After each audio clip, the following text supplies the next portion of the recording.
All stories posted on our channel are stories from our subscribers and created by us based on real events we've experienced and witnessed. We post new stories every day for your entertainment, that we hope you enjoy them. Thank you. The evening of March 14th began like any other Friday in our household. I came home from work around 6:30, loosened my tie in the entryway, and hung my coat on the hook beside the door that we had installed when we first moved into this house 7 years ago.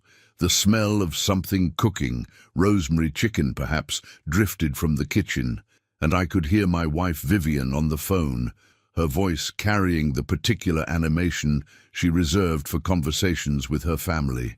"My name is Conrad Ashby. I was 41 years old, a mid-level accountant at a firm in downtown Minneapolis, and until that evening I believed I understood the basic architecture of my marriage. Not perfect, certainly. No marriage is, but functional, stable, built on the foundation of 14 years together, and the shared project of raising our 12-year-old son, Timothy. I walked into the kitchen to greet Vivian and perhaps steal a taste of whatever she was preparing. She held up a finger, signaling me to wait, while she continued her phone conversation. "Yes, absolutely. We'll have the caterer confirmed by Monday. And the flowers? Did Genevieve decide on the arrangements?" She laughed at something the person on the other end said. "Perfect. I can't wait. It's going to be magnificent." I poured myself a glass of water and leaned against the counter, waiting for her to finish. Vivienne was beautiful in the way that women who have always been beautiful are, confident in her appearance, meticulous about her presentation, possessed of the effortless elegance that comes from a lifetime of being the center of attention. Her auburn hair was pinned up in a style that suggested she had somewhere important to be, and her makeup was more elaborate than the casual evenings we typically spent at home. She ended the call and set her phone on the counter, turning to face me with an expression I couldn't quite read. "That was my mother," she said. "We were finalizing details for the anniversary party." "The anniversary party?" "My parents' 40th. I've mentioned it several times, Conrad. The celebration at the Bellwether Club, 2 weeks from Saturday." I searched my memory and found fragments of conversation, something about an upcoming event, something about her parents' milestone anniversary. I had registered the information without fully absorbing it, assuming that when the time came, I would be given the relevant detail. "Right," I said. "The 40th. What time should we arrive?" Vivian's expression shifted, a subtle tightening around her eyes, a compression of her lips that suggested careful consideration before speaking. "Actually, that's something I need to talk to you about." "What do you mean?" She turned away from me, busying herself with the chicken she was preparing, her movements suddenly too deliberate. "The guest list is quite exclusive. My mother has been very particular about who's invited. It's a significant event for the family, and they want to ensure the atmosphere is appropriate." A cold sensation began to spread through my chest, though I couldn't yet name its source. "Vivienne, what are you saying?" She turned back to face me, and her expression had hardened into something that might have been resolve or might have been contempt. "I'm saying that you're not important enough for my family's party, so I've made arrangements for you to stay home that evening. Timothy will attend with me, of course. He's their grandson. But your presence isn't necessary." The words landed like physical blows, each one striking a different part of the person I thought I was, not important enough. "Your presence isn't necessary." I stood in my own kitchen, in the house I paid the mortgage on, listening to my wife of 14 years explain that I was not worthy of attending her family's celebration. "I don't understand," I said, though I understood perfectly well. "I'm your husband, Timothy's father. How can I not be important enough to attend your parents' anniversary party? You're not one of us, Conrad. You never have been." Her voice carried no malice, which somehow made it worse. She was stating what she considered to be a simple fact. "My family has a certain position, a certain standing in the community. The guests at this party will be people of significance. Business leaders, politicians, old money families who have known the Hartleys for generations. You would be uncomfortable, and your presence would raise questions that no one wants to answer." "Questions about what?" about why Genevieve Hartley's daughter married an accountant from Wisconsin, about why the Hartley heir chose someone with no family connections, no social standing, no particular distinction of any kind. She sighed, as if explaining something obvious to a slow student. I know this is difficult to hear, but it's the reality of the situation. My family has tolerated you for 14 years because you're Timothy's father and because I chose to marry you. But tolerance isn't the same as acceptance, and it certainly isn't the same as inclusion. I felt something shift inside me, a tectonic movement, a fundamental rearrangement of the plates upon which my understanding of my life had been built. The man I had been 10 minutes ago could not have imagined this conversation. The man I was now had to reckon with its implications. "You've tolerated me," I repeated, "for 14 years. Don't be dramatic. I didn't mean it that way." "What way did you mean it?" Vivian's composure flickered, the first crack in the facade she had maintained since the conversation began. "I meant that I love you, Conrad. I've built a life with you. But love and social standing are different things. My family operates in a world that has certain expectations, certain standards. You've never been able to meet those standards, and it would be humiliating for both of us to pretend otherwise at an event this significant." "Humiliating," I said. The word tasted bitter in my mouth. "My presence at your parents' anniversary party would be humiliating.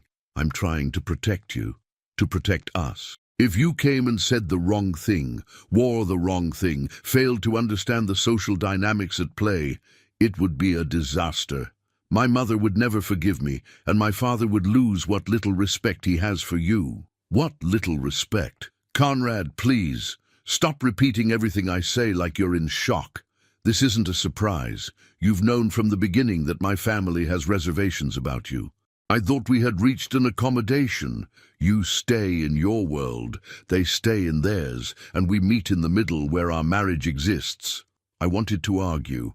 I wanted to demand that she take back her words, that she recognize the cruelty of what she was saying, that she acknowledge the 14 years I had spent trying to be a good husband and father, despite the constant subtle signals that I was never quite enough. But the fight had drained out of me, replaced by something colder and more calculating.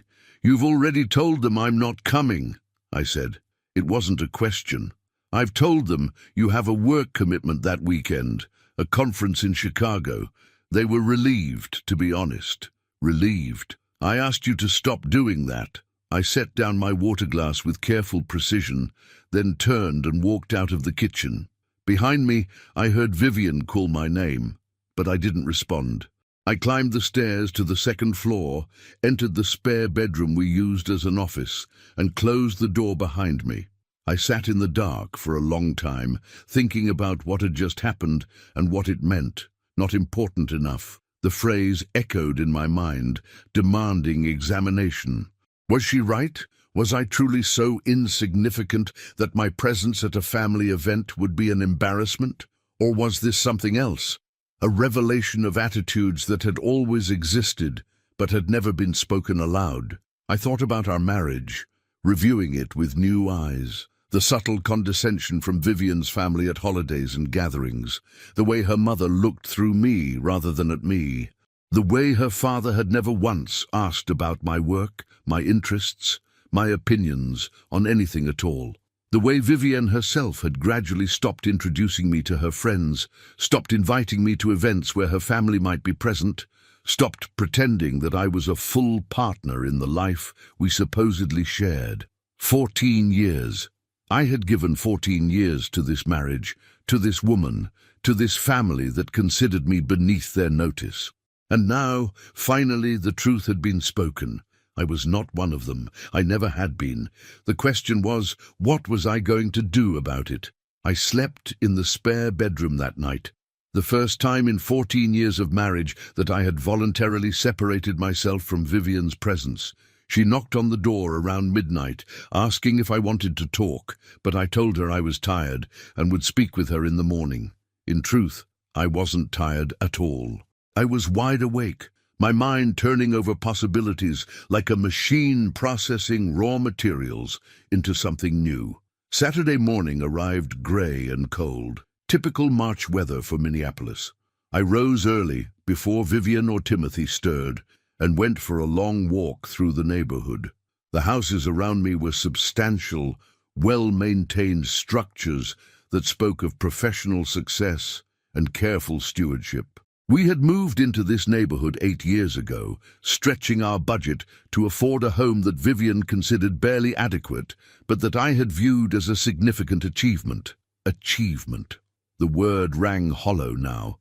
What had I actually achieved in my 41 years? I catalogued my accomplishments as I walked, a stable career at Brennan and Associates, where I had risen from junior accountant to senior manager over 15 years of reliable, competent work. A home in a respectable neighborhood, purchased with savings accumulated through careful financial planning. A son who seemed healthy and reasonably well adjusted, though increasingly drawn into his mother's orbit as he grew older. A marriage that had appeared functional from the outside, even as its interior rotted from neglect and contempt I had been too blind to see. The accounting was not impressive. Vivian had been right about one thing. I had no particular distinction, no claim to significance beyond the ordinary measures of middle-class existence. I was not wealthy, not powerful, not connected to people who made decisions that shaped the world. I was simply Conrad Ashby. Accountant, husband, father, roles that anyone might fill, functions that could be performed by countless interchangeable men. But did that make me worthless? Did the absence of exceptional achievement mean I deserved to be excluded from my own family's gatherings, treated as an embarrassment to be hidden away? I returned home to find Vivian in the kitchen, making breakfast with the forced cheerfulness of someone determined to pretend that nothing was wrong. "Good morning," she said brightly. "I made pancakes. Your favorite." "I'm not hungry." Her smile faltered.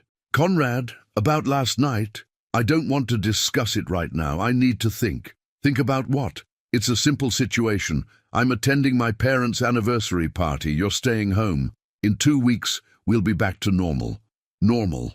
I sat down at the kitchen table, ignoring the plate she had prepared for me. "What is normal, Vivian?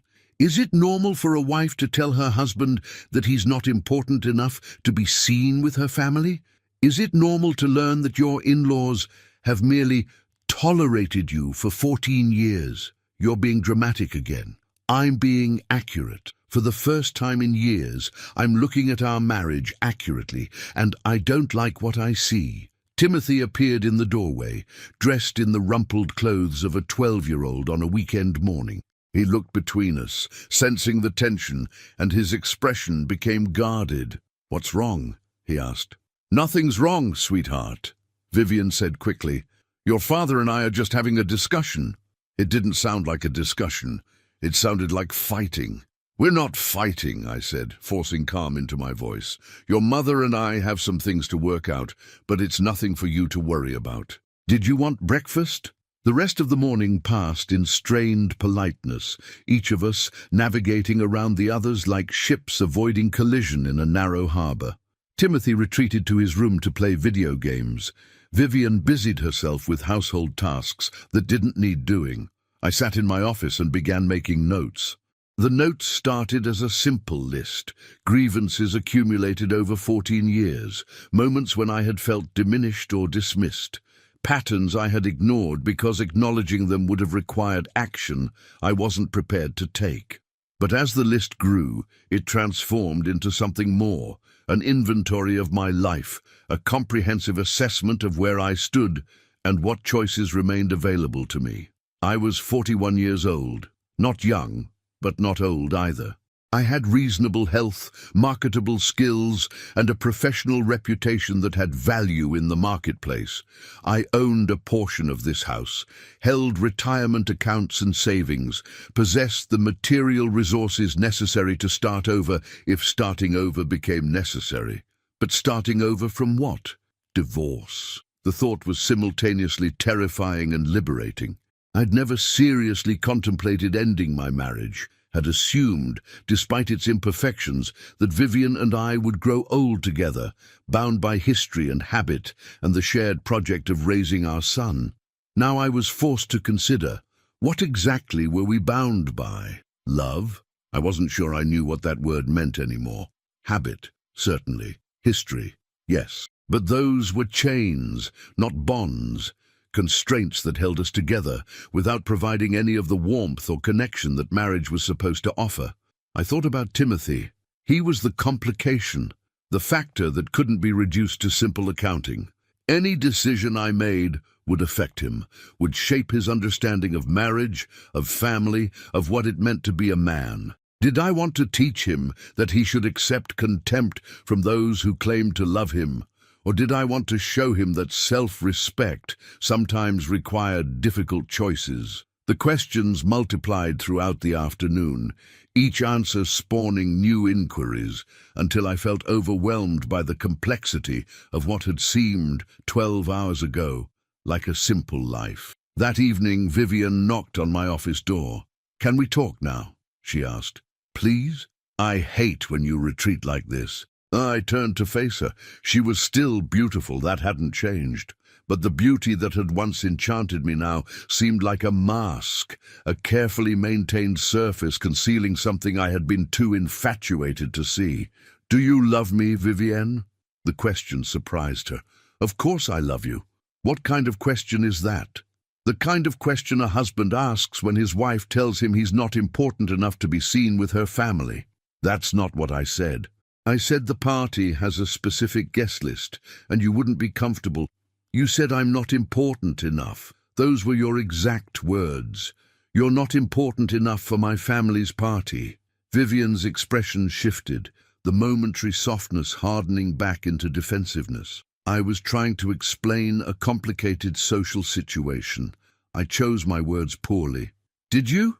Or did you finally say what you've been thinking for years?" "Conrad, this is ridiculous. One conversation, one difficult conversation, and you're questioning our entire marriage. One conversation revealed things that should have been questioned years ago. I've been blind, Vivian, willfully blind. I saw the way your family treated me and convinced myself it didn't matter, that our marriage existed in a separate space from their disapproval. But it doesn't, does it? Their contempt has been here all along, inside our home, inside you. You're being unfair." "Am I? Tell me honestly, do you respect me? Not love, respect. Do you look at me and see someone you admire, someone you're proud to be married to?" The silence that followed was answer enough. Sunday brought no resolution, only the continuation of a cold war neither of us knew how to end. Vivian and I moved through the house like strangers, speaking only when Timothy was present and required the performance of parental normalcy. I went to work Monday morning with a sense of dislocation, as if the office I had occupied for 15 years belonged to someone else. The spreadsheets and tax documents that usually absorbed my attention seemed meaningless now. Numbers representing other people's lives, other people's problems, while my own existence hung suspended in uncertainty. My colleague Patricia Wong noticed my distraction during our morning meeting. "You okay, Conrad? You seem distant today." "Just tired. Weekend was complicated." Patricia was one of the few people at the firm I considered a genuine friend rather than merely a professional acquaintance. We had started at Brennan and Associates in the same year, had weathered the same office politics, had developed the kind of easy rapport that comes from shared experience. Complicated how? I hesitated. I'd never discussed my marriage at work, had maintained the careful boundary between personal and professional that seemed appropriate for someone in my position. But the weight of what I was carrying demanded some outlet, some external perspective that might help me see my situation more clearly. Vivian told me I'm not important enough to attend her parents' anniversary party. Patricia's expression shifted from casual concern to sharp attention. She said what? Her exact words. "You're not important enough for my family's party." Apparently, my presence would be embarrassing, would raise questions about why the Hartley heir married someone so far beneath her station. "Conrad, that's terrible. How did you respond?" "I've been sleeping in the spare bedroom and trying to figure out what to do next." What are your options? That's what I'm trying to determine. I could accept the situation, stay home while she attends the party, pretend that nothing has changed, continue with a marriage that apparently exists only because my wife has been tolerating me for 14 years. Or I could what? Could refuse to accept it. Could demand that she treat me with respect or face the consequences. What consequences? I took a deep breath. Divorce, separation, some kind of reckoning that forces her to acknowledge what she's done. Patricia was quiet for a moment, her expression thoughtful. Can I ask you something? And I want you to answer honestly, not defensively. Go ahead. Have you been happy? In your marriage, I mean. Before this happened, were you actually happy? The question cut through my defenses to something I had been avoiding. Had I been happy? I searched my memories, looking for moments of genuine joy rather than mere contentment, and found fewer than I expected. There had been early years, certainly. The excitement of new love, the satisfaction of building a home together, the profound experience of becoming a father. But lately, in recent years, I don't know, I admitted. I thought I was. I thought stability was the same as happiness. Now I'm not sure I know the difference. Maybe that's the real question then. Not whether to stay or go, but what you actually want from your life. What would make you happy if you were free to choose? I spent the rest of the day thinking about Patricia's question. What did I want? The question seemed almost foreign. I had spent so long accommodating others' expectations that I had lost track of my own desires. I wanted Vivienne to respect me, certainly. I wanted my son to grow up with a healthy understanding of relationships. I wanted to feel that my life had meaning beyond the roles I performed for others. But beneath those wants was something deeper, something I had been afraid to name. I wanted to matter. I wanted to be seen, valued, considered worthy of inclusion in the lives of people who claimed to care about me. Vivienne's words had cut so deeply because they had articulated my deepest fear, that I was fundamentally insignificant, that my existence made no real difference to anyone. Was that fear justified? Or was it a distortion, a lie I had internalized from years of subtle messages that I didn't measure up? I left work early that day and drove not to my house but to a coffee shop in a neighborhood I rarely visited. I needed space to think, distance from the life that had suddenly become unfamiliar. I sat by the window, watching strangers pass on the sidewalk, and tried to imagine alternative versions of my existence. What if I had never met Vivienne? What if I had pursued different opportunities, made different choices, become a different person? Would I be happier, more successful, more significant? The exercise was futile, I knew. I couldn't unlive the past 20 years, couldn't undo the decisions that had led me to this moment. I could only move forward from where I was, making new choices that would shape whatever future remained. My phone buzzed with a text from Vivienne. "Where are you? Timothy is asking when you'll be home for dinner." I stared at the message for a long time before responding. The concern it expressed was about Timothy, not about me. Vivienne wanted to know my schedule so she could coordinate household logistics, not because she was worried about my well-being or wanted my company. "Working late," I typed back. "Don't wait for me." It was a lie, but lies had apparently been the foundation of my marriage for years. What was one more? I stayed at the coffee shop until it closed, then drove to a bar I had never visited before and sat alone drinking whiskey until my thoughts blurred into something less painful. I arrived home after midnight, slept on the couch, and woke to find Vivienne standing over me with an expression of concern that might have been genuine or might have been performance. "What's happening to you?" she asked. "This isn't like you, Conrad." "Maybe it's exactly like me," I said. "Maybe you just never bothered to look closely enough to see." The second week after Vivienne's revelation brought a shift in my approach. I had spent the first week mired in emotional reaction, hurt, anger, confusion, despair. Now, drawing on the analytical skills that had served me professionally for years, I began to investigate my situation with systematic thoroughness. I started with the financial architecture of our marriage. Vivienne and I had maintained separate accounts as well as a joint household fund, an arrangement she had insisted upon early in our relationship. At the time, I had interpreted this as reasonable independence. Now I wondered whether it reflected a deliberate separation, a keeping of options open. I examined our joint account first, tracing the patterns of deposits and withdrawals over the past several years. What I found was troubling. Vivienne's contributions had decreased steadily over time, while mine had increased to cover the growing expenses of our household. She had money. Her trust fund distributions alone exceeded my annual salary, but she had been directing less and less of it toward our shared life. Where was it going? I didn't have access to her personal accounts, but I could piece together a partial picture from credit card statements and receipts. Shopping trips that seemed excessive even for Vivienne's tastes. Spa treatments and salon visits at venues far more expensive than those she had mentioned. Restaurant charges in neighborhoods where we never went together. The pattern suggested a parallel life, activities and expenditures that existed outside the boundaries of our marriage. I didn't know what they meant, couldn't be certain of anything from financial records alone, but they raised questions I had never thought to ask. I also investigated the Hartley family more carefully than I ever had before. Vivienne's father, Winston Hartley, was a semi-retired investment banker who had built considerable wealth during his career.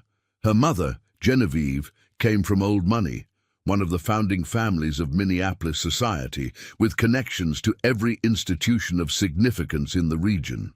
Together, they occupied a social position that I had always understood intellectually, but never fully appreciated.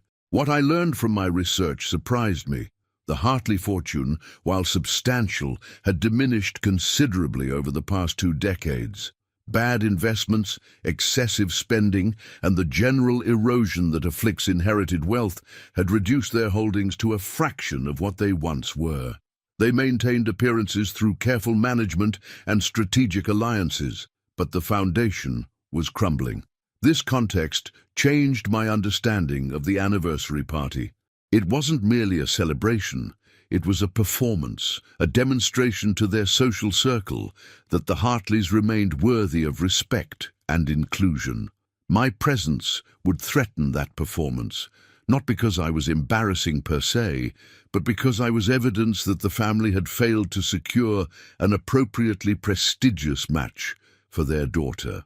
I was a symbol of their decline. No wonder they wanted me hidden away.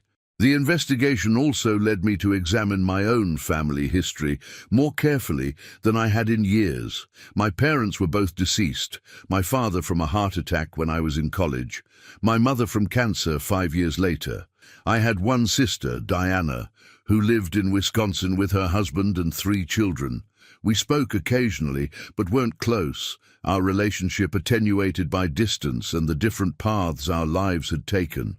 I called Diana that Thursday evening, seeking connection with someone who had known me before I became Conrad Ashby, husband of Vivienne Hartley. Conrad. Diana sounded surprised but pleased. It's been months. How are you? How's Timothy? We're fine. Timothy is fine. I'm working through some things. What kind of things? I told her about Vivienne's statement, about the party, about the growing awareness that my marriage was not what I had believed it to be. Diana listened without interrupting, and when I finished, she was quiet for a long moment. I'm not surprised, she said finally. You're not? I've met Vivienne's family, remember? At your wedding, at a few holidays over the years.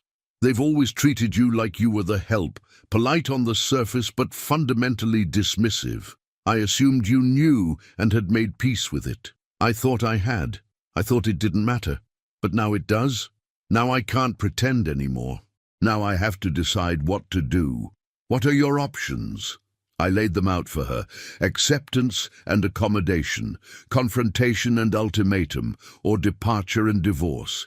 Each path had consequences, costs, potential outcomes that I couldn't fully predict. What do you want? Diana asked. Not what's practical or responsible. What do you actually want?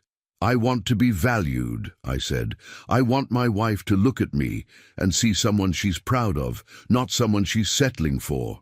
I want my son to grow up understanding that his father is worthy of respect. I want a life that feels meaningful instead of merely functional. Then you know what you have to do. Confront her. Confront yourself. Figure out who you are when you're not trying to meet someone else's expectations.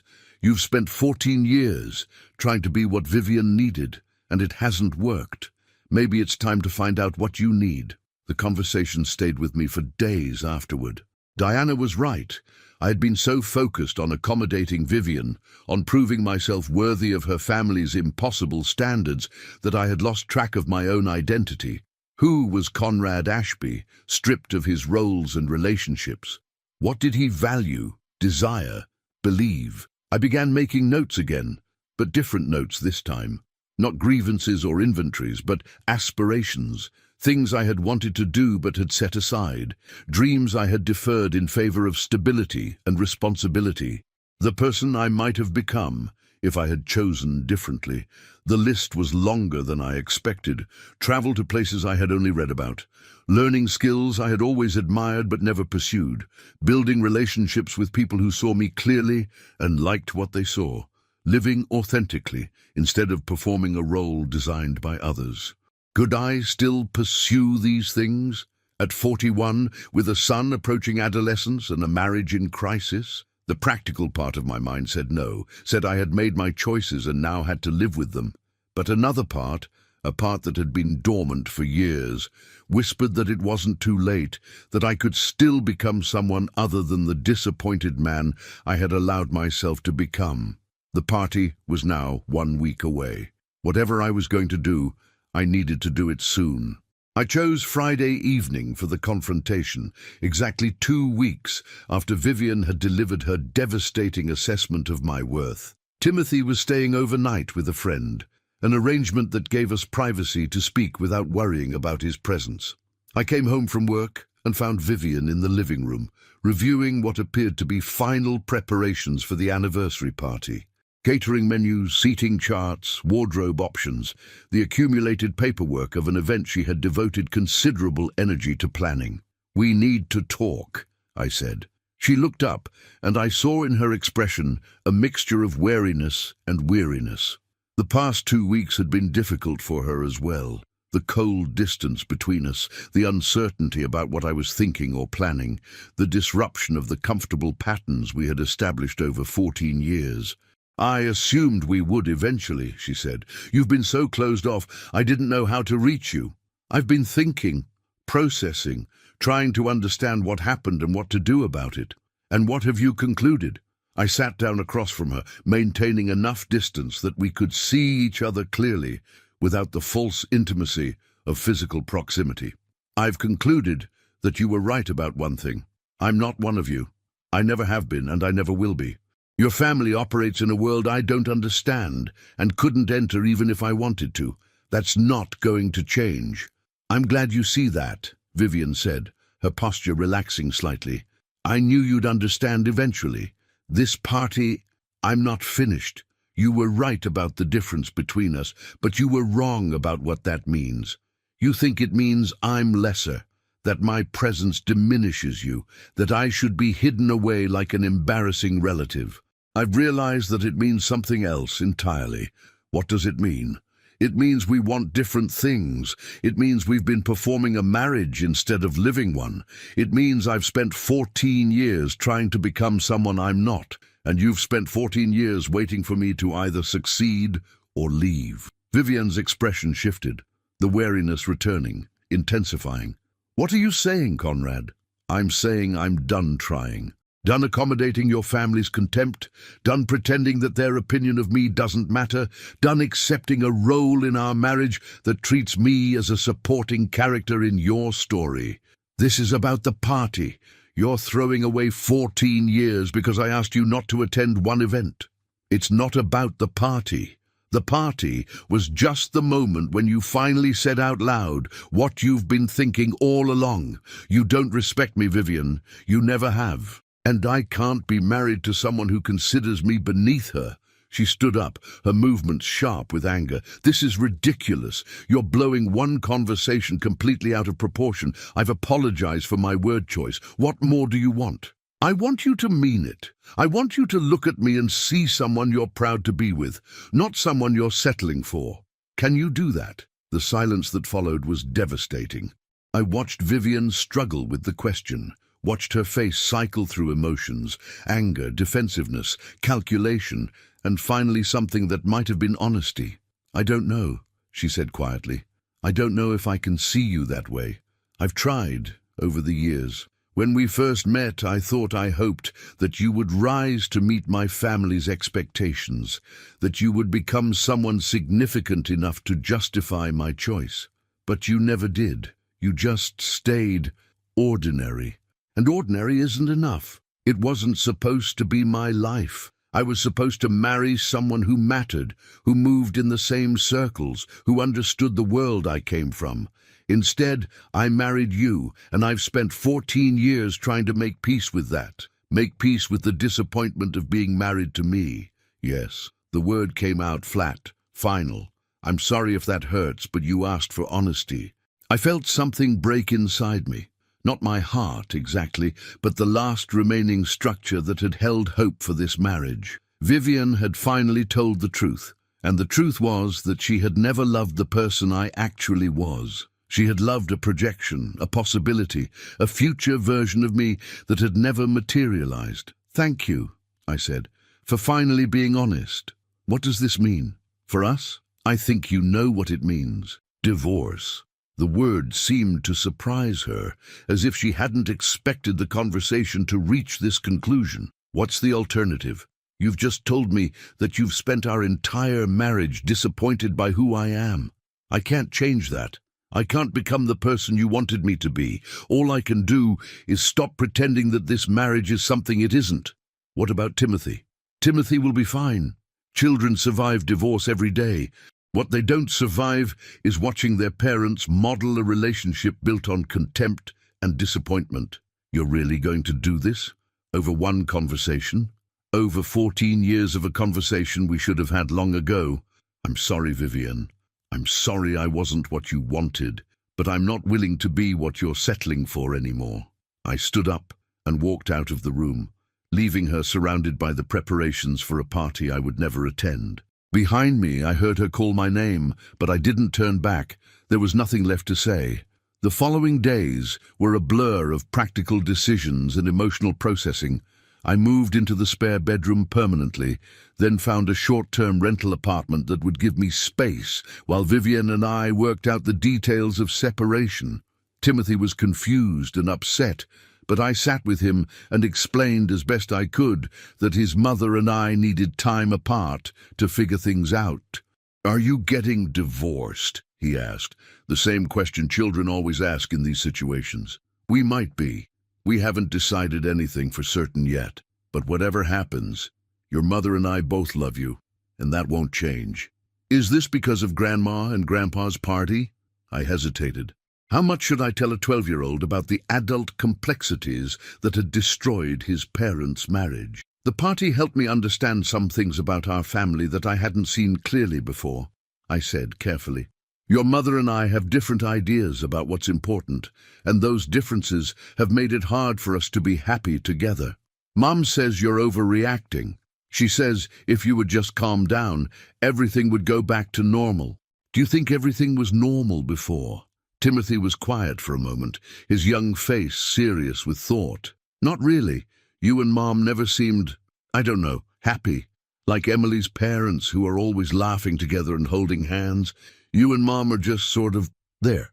"That's a pretty smart observation. So you're leaving because you weren't happy?" "I'm leaving because staying would make everyone unhappier. Sometimes the brave thing isn't fighting to keep something, it's admitting that something isn't working and making a change." "Will I still see you?" "Every day if you want. I'm not leaving you, Timothy. I'm just not living in the same house as your mother anymore." The conversation was difficult, but necessary. I wanted Timothy to understand that this separation wasn't about him, wasn't his fault, wasn't something he could have prevented or fixed. I wanted him to know that both his parents loved him, even if they couldn't love each other the way they should. The anniversary party happened that Saturday, as scheduled. I spent the evening alone in my rental apartment, eating takeout and watching television programs I couldn't remember afterward. I imagined Vivian at the Bellwether Club, surrounded by the significant people her family considered worthy of inclusion, performing the role of devoted daughter while her marriage crumbled behind the scenes. I wondered whether anyone asked about me, whether she told them the lie about the Chicago conference, or whether she simply acted as though I didn't exist. Either possibility seemed equally likely. On Sunday, Vivian called. "The party went well," she said. "My parents were pleased. I'm glad. My mother asked about you. I told her you were at a work conference like we discussed. Did she seem relieved? Conrad, please, can we talk? Actually talk, without the accusations and the hurt feelings. What is there to talk about? Our marriage, our future, whether there's any way to fix this. You told me you've spent 14 years disappointed by who I am. What is there to fix? I was upset. I said things I shouldn't have said. I didn't mean..." "Yes, you did. You meant every word. The only thing you're sorry about is that I'm responding to them instead of accepting them like I would have in the past." Vivian was silent for a long moment. When she spoke again, her voice was different, quieter, less defensive. "You're right. I'm not sorry about what I said. I'm sorry that I said it. Sorry that it came out the way it did. But I'm not sorry it's true. Is that what you wanted to hear? I wanted to hear the truth. That's exactly what you've given me." "So what happens now?" "Now I talk to a lawyer. Now we figure out custody and assets and all the practical details of ending a marriage. Now we move forward separately." "Just like that? 14 years and you're ready to walk away just like that?" "I've been walking away in my mind for 2 weeks, Vivian. This is just making it official." The call ended, and I sat in my sparse apartment surrounded by the few possessions I had brought from the house. Clothes, laptop, some books I couldn't bear to leave behind. The space was impersonal, transient, but it was mine in a way that my home had never truly been. I called Diana again that evening. "I'm really doing it," I said. "I'm getting divorced." "How do you feel?" "Terrified, relieved, sad, liberated, all of it at once." "That sounds about right. Divorce is complicated, even when it's the right decision. How do I know if it's the right decision?" "You don't. Not for certain. You just know that staying was wrong, and you trust that leaving will lead somewhere better. What if it doesn't? Then at least you tried. At least you chose yourself instead of accepting a life that made you miserable." I thought about her words for a long time after we hung up. Choosing myself. It seemed like such a simple concept. Yet I had spent decades avoiding it.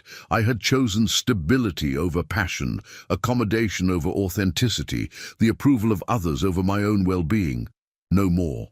Whatever came next, I would face it as myself, not as the person Vivian wanted me to be, not as the insignificant accountant her family dismissed, but as Conrad Ashby, a man finally learning to know his own worth. The legal process of divorce is simultaneously mundane and profound.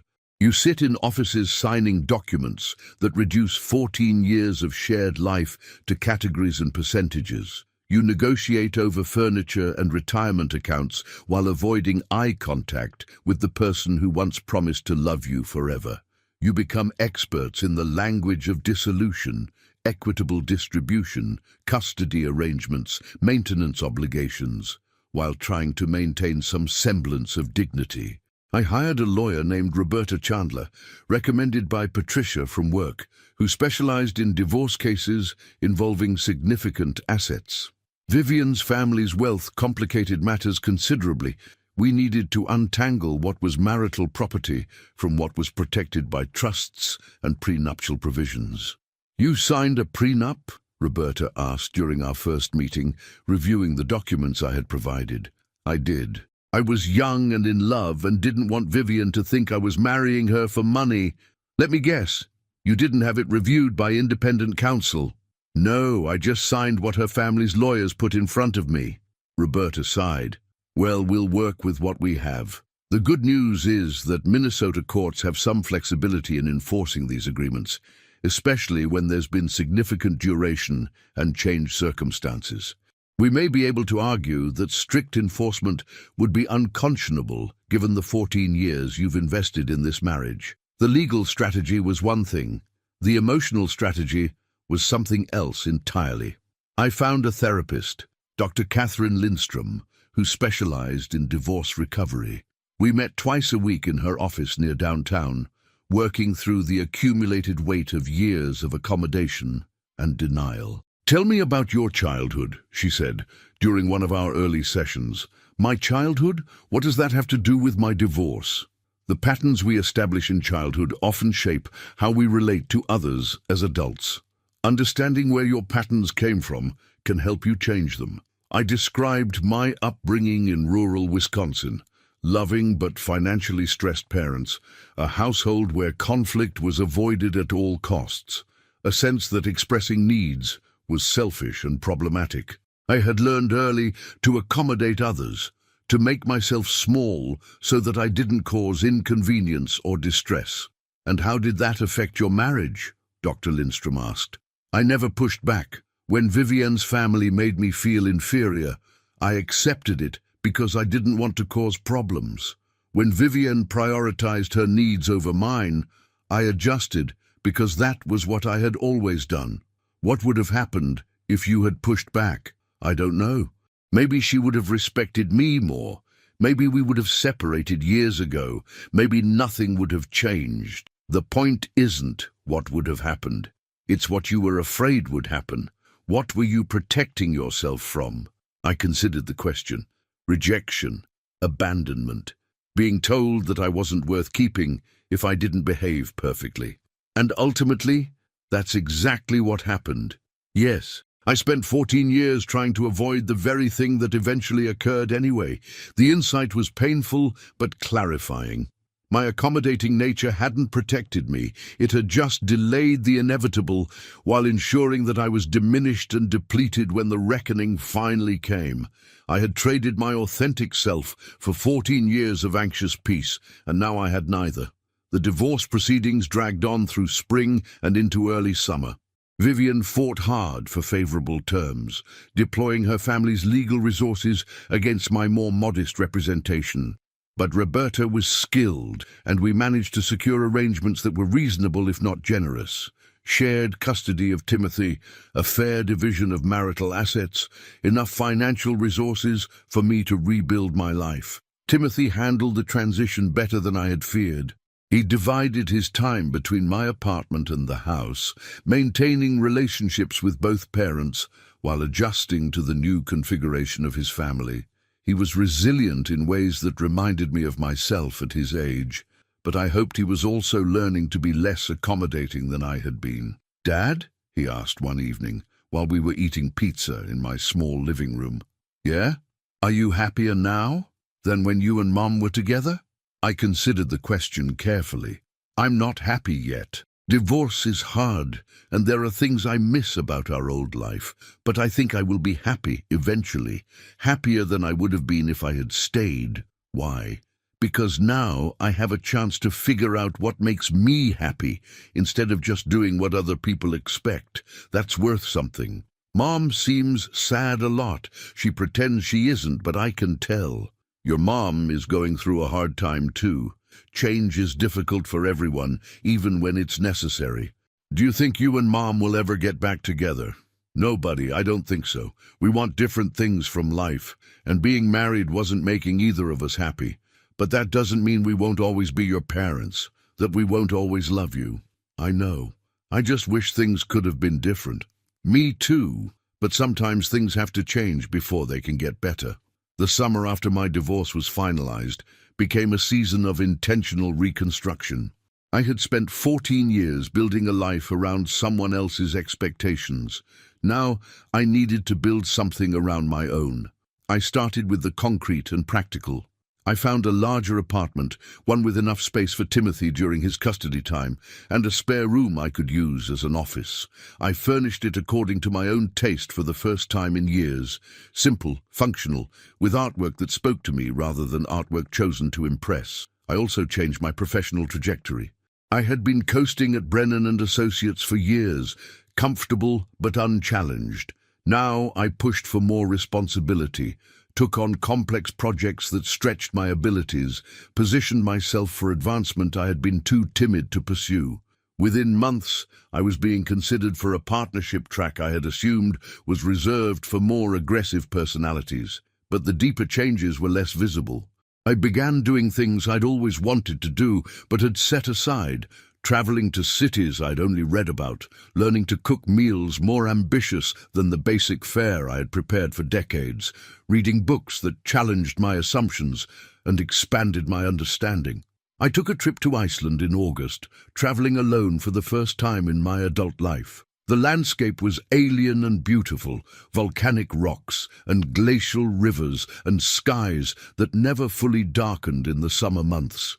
I hiked trails that tested my physical conditioning, sat in geothermal pools with strangers from around the world, stood at the edge of waterfalls so powerful that their spray soaked me from 50 feet away. One evening, sitting in a small restaurant in Reykjavik, I struck up a conversation with a woman at the adjacent table. Her name was Ingrid, a Danish architect visiting Iceland for a conference. We talked for hours, about travel, about work, about the strange turns life takes when you least expect them. "You seem like someone who's recently changed direction," she observed. "There's a certain freshness about you, like you're experiencing things for the first time. I'm recently divorced, after 14 years. Ah, that explains it. The end of a long marriage is like a second adolescence. Everything feels new and overwhelming and full of possibility. Is that how it felt for you? I've never been married.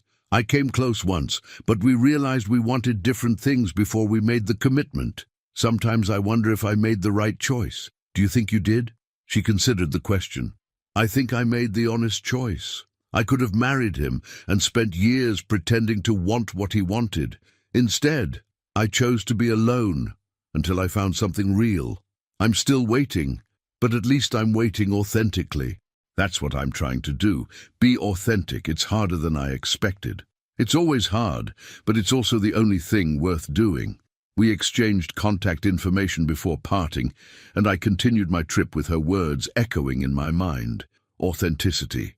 The only thing worth doing. I had spent so long performing versions of myself for others that I had forgotten what authenticity felt like. But I was learning. Day by day, choice by choice, I was learning to trust my own instincts instead of deferring to others. I was learning that my preferences mattered, that my desires were valid, that I was capable of building a life that reflected who I actually was, rather than who others wanted me to be. When I returned to Minneapolis, I found that something had shifted, not in the external circumstances of my life, but in how I occupied them. The apartment that had felt temporary now felt like home. The work that had felt routine now felt engaging. The future that had felt uncertain now felt promising. Diana called to hear about my trip. "You sound different," she said. "More present somehow." "I feel different. For the first time in years, I feel like I'm actually living my life instead of just going through the motions." "What changed?" "Everything. Nothing. I think I just finally gave myself permission to want things, to pursue things that matter to me instead of things that matter to other people. That's a big shift." "It is, and it's scary sometimes. There's no one to blame if things go wrong now. It's all my responsibility.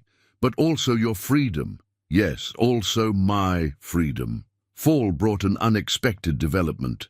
Roberta Chandler called to inform me that Vivian had filed a motion seeking to modify our custody arrangement, claiming that my work schedule had become too demanding for me to properly care for Timothy during my custody time. "It's a nuisance motion," Roberta said. "Her attorney knows it won't succeed, but it will cost you time and money to fight. Classic harassment tactic in high-conflict divorces. Why would she do this? Things have been civil between us. Has anything changed recently? Any reason she might feel threatened or upset? I thought about the past few months, my trip to Iceland, my professional advancement, the gradual rebuilding of my life. I had been feeling better, more confident, more like myself. Could that be threatening to Vivian? I've been doing well, I said, better than I was when we separated. Maybe she didn't expect that. Some ex-spouses struggle when their former partners thrive. They expected you to suffer, and when you don't, they feel cheated. The custody motion might be her way of trying to regain control. What do? We fight it. We document everything. Your work schedule, your involvement in Timothy's life, your home environment. We show the court that you're a fit and dedicated father who deserves the custody time you were awarded. The legal battle was stressful, but ultimately successful. The court rejected Vivian's motion, noting that there was no evidence of any change in circumstances that would justify modification. But the episode revealed something about my ex-wife that I hadn't fully appreciated. She wasn't willing to let me go gracefully. My happiness was somehow an offense against her, a repudiation of the narrative she had constructed about our marriage and its ending. Timothy mentioned something that confirmed my suspicions. "Mom keeps asking about your girlfriend," he said during one of his custody weekends. "My girlfriend? I don't have a girlfriend." That's what I told her, but she doesn't believe me. She thinks you're hiding someone. Why would she think that? I don't know. She said you seem different, happier, more confident. She thinks someone must be responsible for that. And she can't believe it might just be me, that I might be happier without her. Timothy shrugged with the uncomfortable diplomacy of a child navigating between divorced parents. "I think she thought you would be sad forever. She thought you needed her." The insight was striking. Vivian had built her understanding of our marriage on the assumption that I needed her more than she needed me, that my devotion to her reflected dependency rather than choice. When I walked away instead of accepting her terms, it challenged that assumption. And when I thrived instead of suffering, it invalidated it entirely. I wasn't important enough for her family's party, she had said, but maybe the real issue was that she had never believed I was important at all, had assumed I would accept whatever treatment she offered because I had no better options. My willingness to leave and my ability to rebuild had revealed her miscalculation. The realization wasn't triumphant. I didn't feel vindicated or superior. Instead, I felt sad. Sad for the marriage we might have had if she had seen me clearly. Sad for the years we had wasted on a relationship built on false premises. Sad for the damage we had done to each other and to Timothy through our failure to communicate honestly. But the sadness was accompanied by something else. Clarity. I understood now what had happened and why. I could let go of the confusion and self-doubt that had plagued me since Vivian's initial revelation. She had underestimated me, and that was her loss, not my failure. I started dating that fall, cautiously at first, and then with more confidence as I learned to navigate the unfamiliar terrain of middle-aged romance. The experiences were varied: awkward coffee dates and pleasant dinners, connections that fizzled after one meeting, and connections that built over weeks of conversation. I was learning what I wanted from a partner, what I was willing to offer, how to present my authentic self instead of a version designed to please. One relationship in particular showed promise. Her name was Elaine Kowalski, a divorced mother of two, who worked as a physical therapist. We met through a mutual friend, discovered shared interests in travel and music, developed a rapport that felt natural rather than forced. "Tell me about your marriage," she said during our third date, over dinner at a quiet restaurant. I told her, not the abbreviated version I had given others, but the full story. Vivian's family, the party, the revelation, the divorce. Elaine listened without judgment, asking questions that suggested genuine curiosity rather than mere politeness. "She told you that you weren't important enough," Elaine said when I finished. "That's brutal." It was, but it was also clarifying. I spent years wondering why I could never quite meet her expectations, never quite earn her family's respect. Now I know it was never about what I did or didn't do. It was about who I was, who I am, and who I am wasn't acceptable to them. Is it acceptable to you? It's becoming acceptable. I'm learning to value myself the way I should have all along. That's harder than it sounds. You would know. Elaine smiled. My ex-husband had different issues than yours, but the core was the same. He didn't see me, didn't value me for who I actually was. When I left, I had to figure out how to see and value myself. And did you? Mostly. It's ongoing work, but I'm better at it than I used to be. We continued dating through the fall and into winter, our relationship deepening as we shared more of ourselves with each other. It felt different from what I had experienced with Vivienne, more mutual, more honest, more rooted in who we actually were, rather than who we hoped to become. A year after the party I wasn't important enough to attend, Vivienne called with unexpected news. "My mother passed away," she said. Her voice was flat, the affect of someone managing overwhelming emotion through deliberate suppression. "I'm sorry, Vivienne. I know how close you were. The funeral is Saturday. I know this is strange, given everything, but Timothy wants you there, and I think it would be appropriate. You were married to me for 14 years. You were part of the family, whatever my mother thought. The irony wasn't lost on me. A year ago, I wasn't important enough to attend a celebration of Genevieve Hartley's life. Now, I was being invited to mark her death. I'll be there," I said, "for Timothy."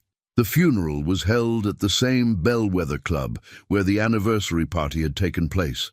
I arrived in a dark suit, navigating through crowds of significant people I didn't recognize, finding my way to the seats reserved for family.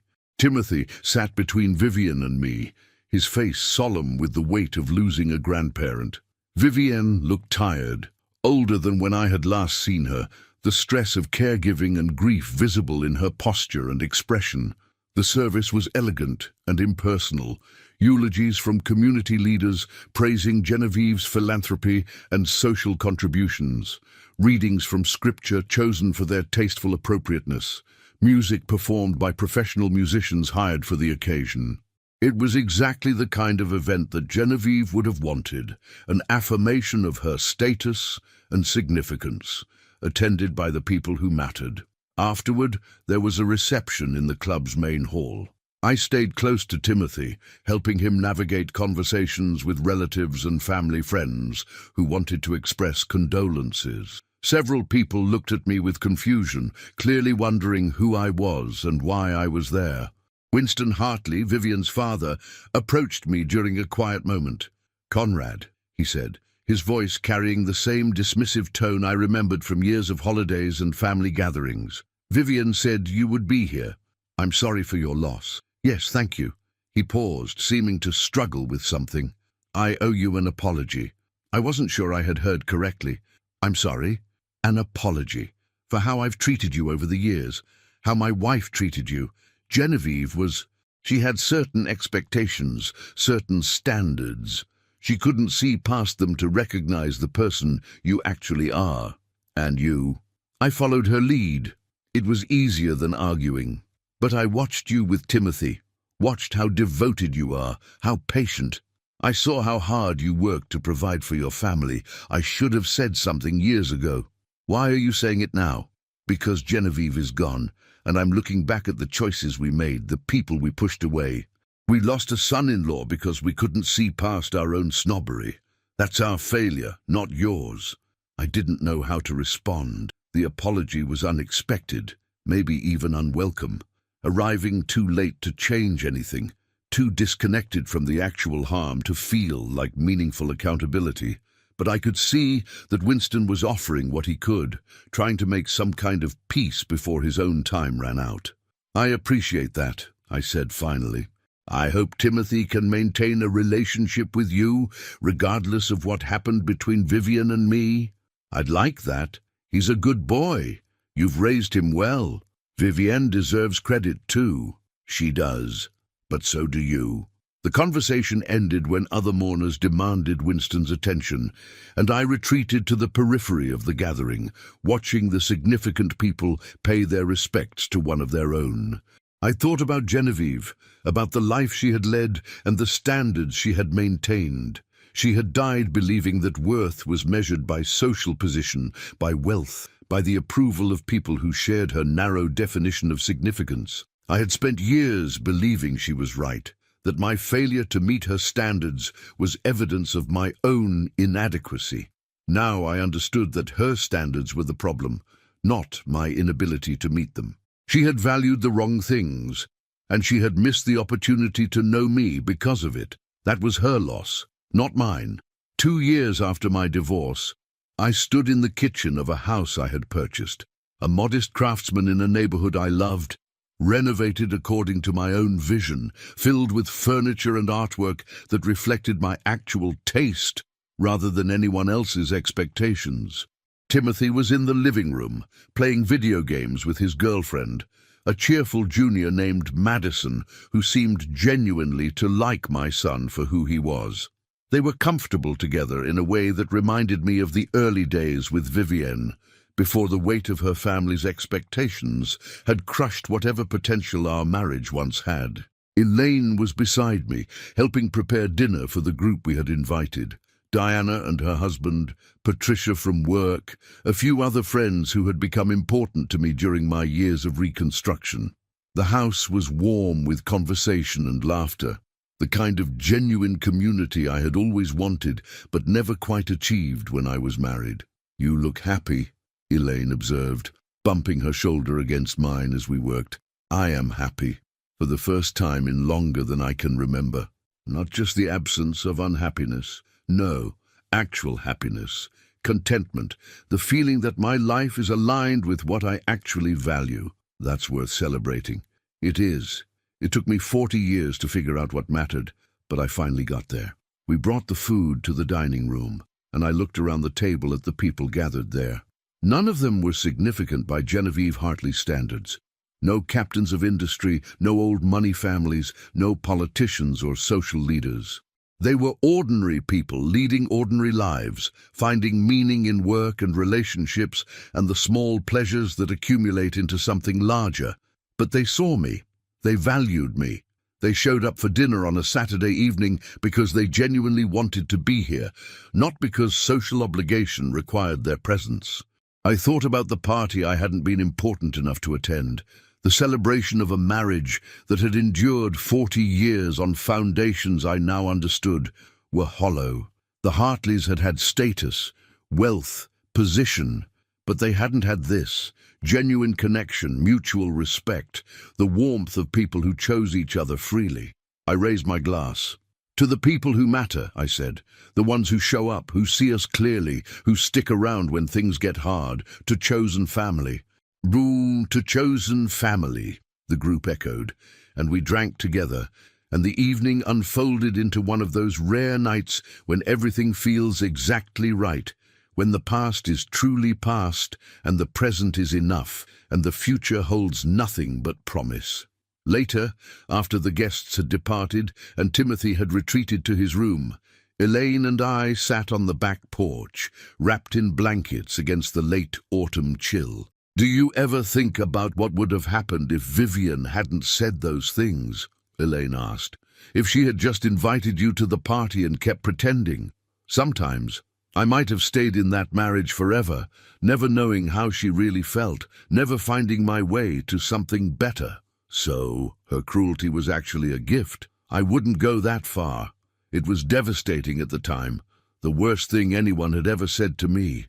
But it forced me to see my life clearly for the first time in years, and once I saw it clearly, I couldn't unsee it. And now I'm grateful, not for the pain, never for the pain, but for where the pain led me, for this house, this life, these people, for you. Elaine leaned into me, her warmth cutting through the October cold. "I'm grateful too, for whatever brought us to this moment, whatever crooked path we both had to walk to find each other."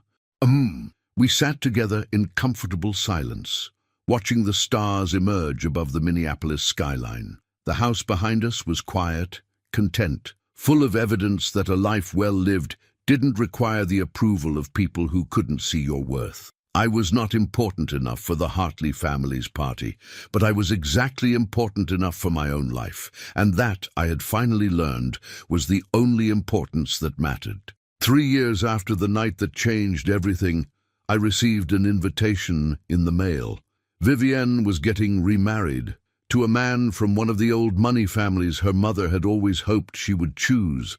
Someone whose social standing and family connections would satisfy the expectations Genevieve had carried to her grave. I looked at the invitation for a long time, thinking about what it represented.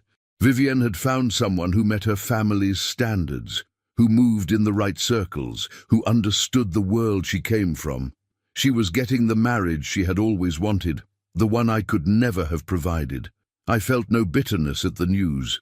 The pain had faded, replaced by understanding and something that might even have been compassion. Vivienne had been shaped by her upbringing, imprisoned by expectations she had never questioned.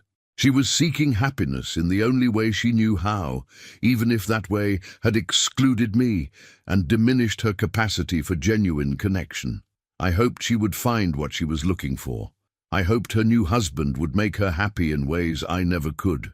And I hoped, for Timothy's sake, that this new marriage would be healthier than ours had been, that Vivienne's new husband would treat her son with the respect and affection that every child deserved. Timothy brought the invitation to my attention when he visited that weekend.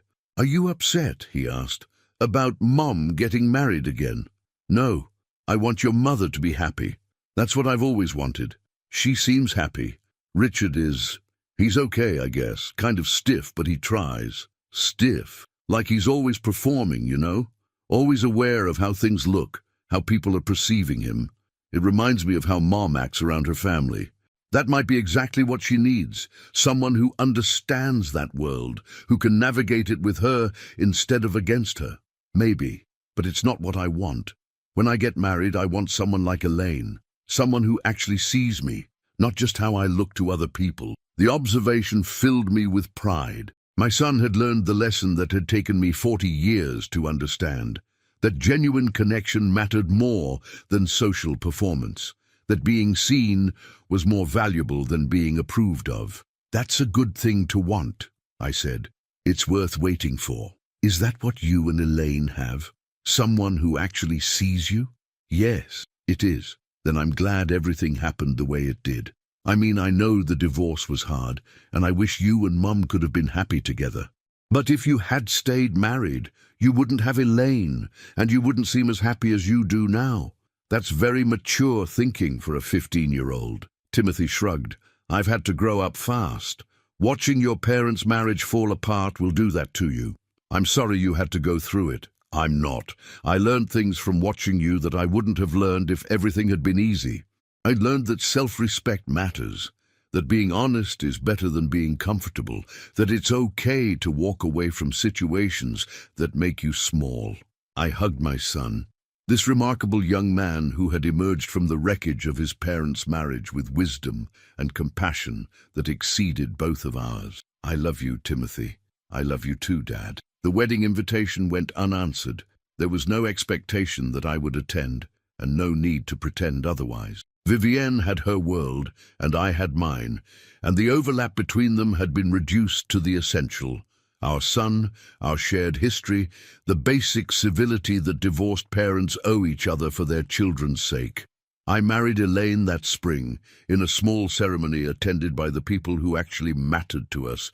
Diana was my best woman.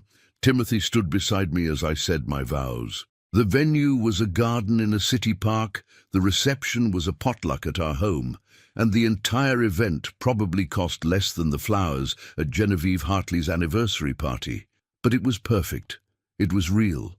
It was a celebration of a relationship built on mutual respect and genuine love, attended by people who saw us clearly and wished us well. As I stood before our gathered friends and family, promising to love and cherish Elaine for the rest of my days, I thought about the journey that had brought me here, the years of accommodation and denial, The devastating words that had finally shattered my illusions, the painful process of rebuilding my sense of self, the gradual discovery that I was worthy of love, real love, the kind that sees you and values you as you actually are.